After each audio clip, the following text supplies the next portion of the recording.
Hi, my name is Albertine Visor, and this evening I'll be reciting a poem called Courage by Annie Sexton.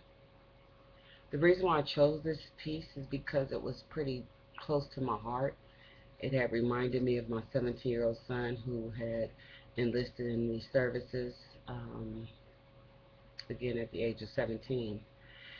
And when he first came and asked for my permission, since he had to be 18 in order to sign, in order to get into the service, I was very reluctant because the first thing I thought about was this is my baby.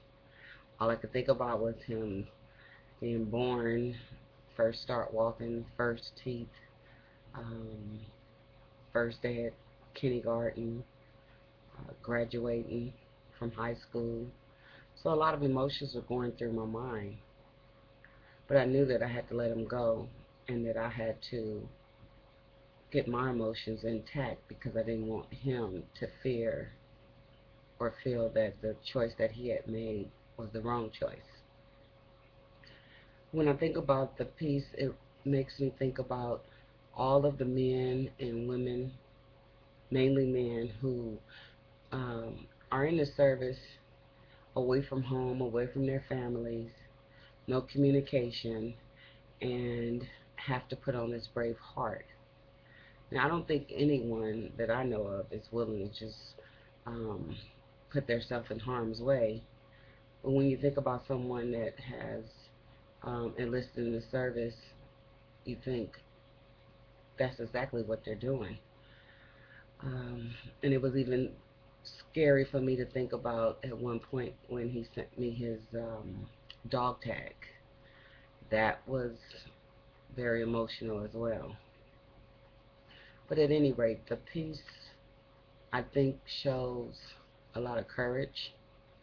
It shows that people do what they have to do.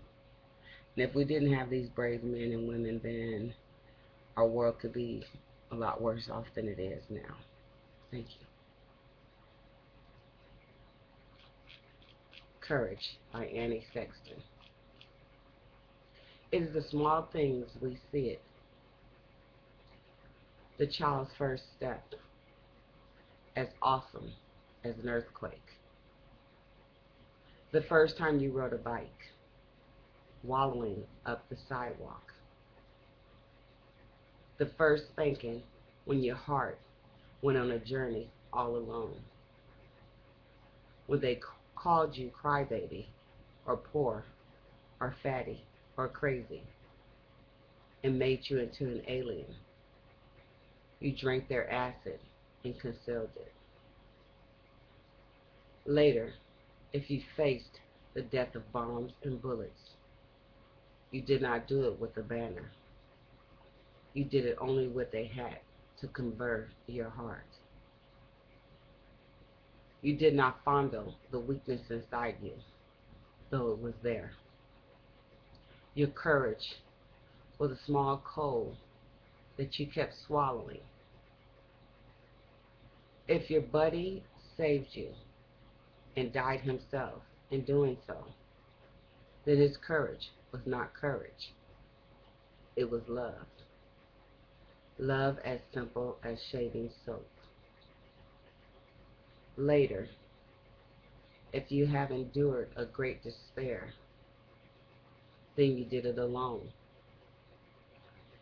Getting a transfusion from the fire, picking the scabs off your heart, then wringing it out like a sock. Next, my kinsman, you powered your sorrow. You gave it a back rub, and then you covered it with a blanket. And after it had slept a while, it woke to the wings of the roses and was transformed. Later, when you face old age in its natural conclusion, your courage will still be shown in the little ways. Each spring will be a sword you'll sharpen. Those you love will live in a fever of love, and you'll bargain with the calendar And at that last moment, when death opens the back door, you'll put on your carpet slippers and stride out. Courage by Annie Sexton. Thank you.